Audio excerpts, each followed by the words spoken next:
ఒక ప్లాన్తో రెండు సమస్యలు పరిష్కారమైతే ఒకే దెబ్బకు రెండు పిట్టలు పడ్డాయి అంటాం. ఒకే దెబ్బకు 4-5 సమస్యలు పరిష్కారమైతే ఏమనాలి? ఓకే, దీన్ని ఒకే దెబ్బకు 4 పిట్టలు అనొచ్చేమో. కానీ ఒకే దెబ్బకు 4-5 సమస్యలు పరిష్కారం అవుతూ ఉండటంతో ఓ ఆఫ్రికా దేశం తెగ సంబరపడిపోతోంది. ఆ దేశం తాజాగా 5 కొత్త సైనిక స్థావరాలను నిర్మించుకునేందుకు అమెరికాకు అవకాశం ఇచ్చింది. నిజానికి తమ దేశ సార్వభౌమత్వానికి ఇబ్బంది వస్తుందని చాలా వరకు ఏ దేశం కూడా ఇతర దేశాలకు చెందిన ఆర్మీ బేస్ను నిర్మించుకునేందుకు అనుమతించవు.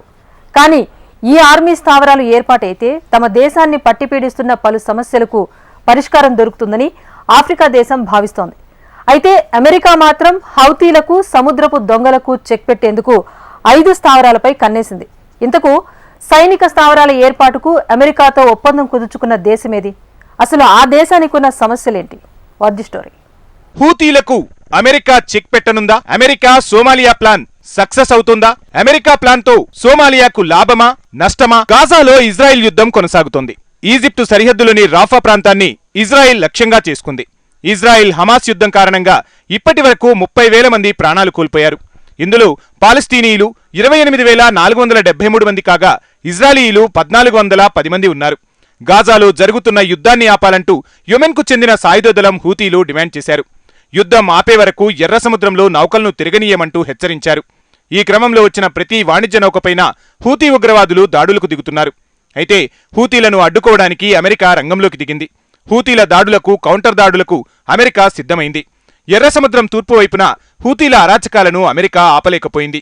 అదే సమయంలో ఎర్ర సముద్రానికి పశ్చిమాన సోమాలియా తీరంలో సముద్రపు దొంగలు రెచ్చిపోతున్నారు. పలు నౌకల్లోకి చొరబడి వాటిని హైజాక్ చేస్తున్నారు. ఇలాంటి నౌకలను భారత్ పలుమార్లు కాపాడింది.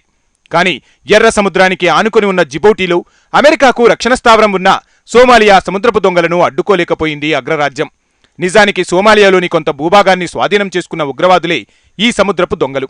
అందుకే ఇటు సోమాలియా సముద్రపు దొంగలు, అటు హూతీలను అడ్డుకునేందుకు అమెరికా కొత్త ఎత్తుగడలు వేస్తోంది. Tanzania, Kenya, Uganda, Rwanda, Burundi, Ethiopia, Somalia, ఎట్రిగా, జిబూటి, సూడాన్ దేశాల సమూహాన్ని హార్న్ ఆఫ్ ఆఫ్రికా అని పిలుస్తారు. నిజానికి జంతువు కొమ్ము ఆకారంలో ఈ తూర్పు ఆఫ్రికా దేశాల మ్యాప్ ఉంటుంది. అందుకే ఈ దేశాలను ఆఫ్రికా కొమ్ముగా పేర్కొంటారు. అయితే ఇందులో ఎర్ర సముద్రాన్ని ఆనుకుని సూడాన్, ఎరిట్రియా, జిబూటి, సోమాలియా దేశాలు ఉంటాయి.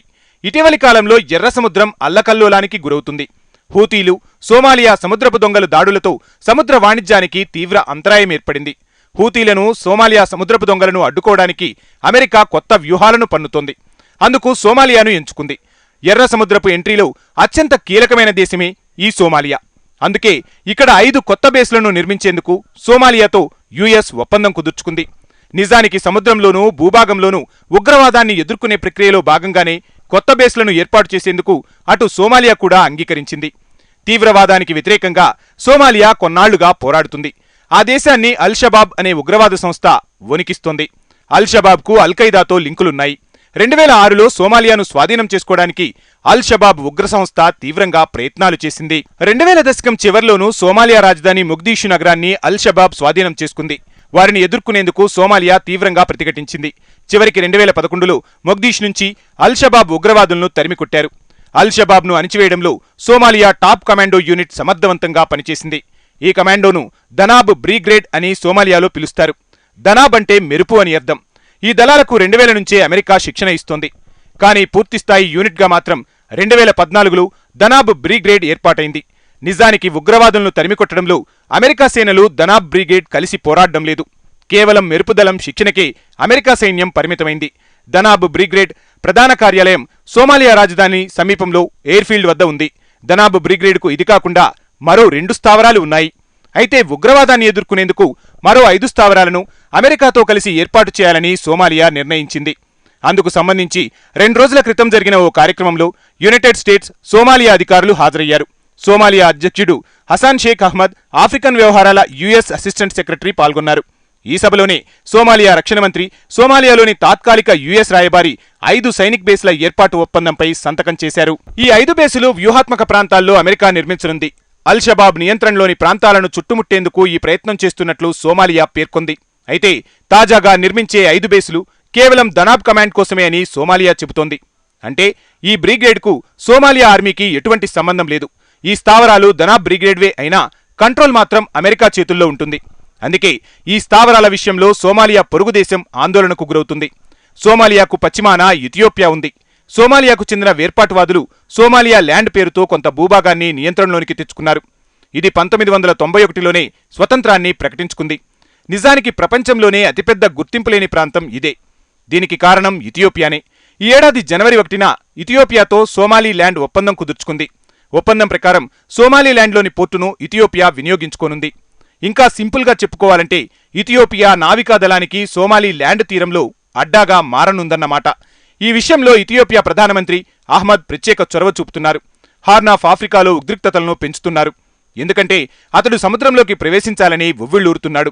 అందుకే సోమాలీల్యాండ్తో ఒప్పందం కుదుర్చుకున్నాడు. ప్రతిగా సోమాలీల్యాండ్కు ఇథియోపియా ఏమిస్తుంది అన్నది మాత్రం తెలియరాలేదు. కానీ సోమాలీల్యాండ్ను స్వతంత్ర దేశంగా గుర్తిస్తామని ఇథియోపియా ప్రధాని అహ్మద్ హామీ ఇచ్చినట్లు నివేదికలు చెబుతున్నాయి. అంటే సోమాలీల్యాండ్ను ప్రత్యేక దేశంగా ఇథియోపియా గుర్తిస్తోంది. నిజానికి ఇది మొగదీషుకు ఆందోళన కలిగించే అంశం. ఇథియోపియా సోమాలీల్యాండ్ ఓడరేవు ఒప్పందం మొగదీషులో కలకలం రేపింది. ఈ ఒప్పందానికి వ్యతిరేకంగా సోమాలియాలో నిత్యం నిరసనలు వ్యక్తమవుతున్నాయి. ఈ క్రమంలో సోమాలీల్యాండ్ను తిరిగి స్వాధీనం చేసుకునేందుకు అల్-షబాబ్ను అంతం చేయడం సోమాలియాకు అసాధ్యం.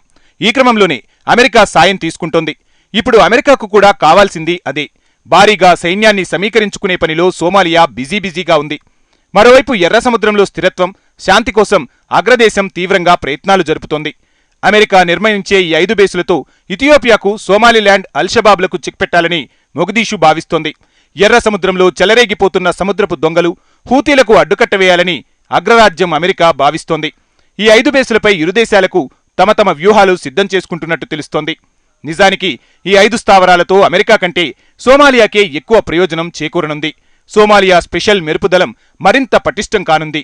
తీవ్రవాదాన్ని పూర్తిగా అణిచివేసే అవకాశం సోమాలియాకు దక్కుతుంది. నిజానికి హార్న్ ఆఫ్ ఆఫ్రికా ప్రపంచానికి ఎంత కీలకమో అంత సున్నితమైనది.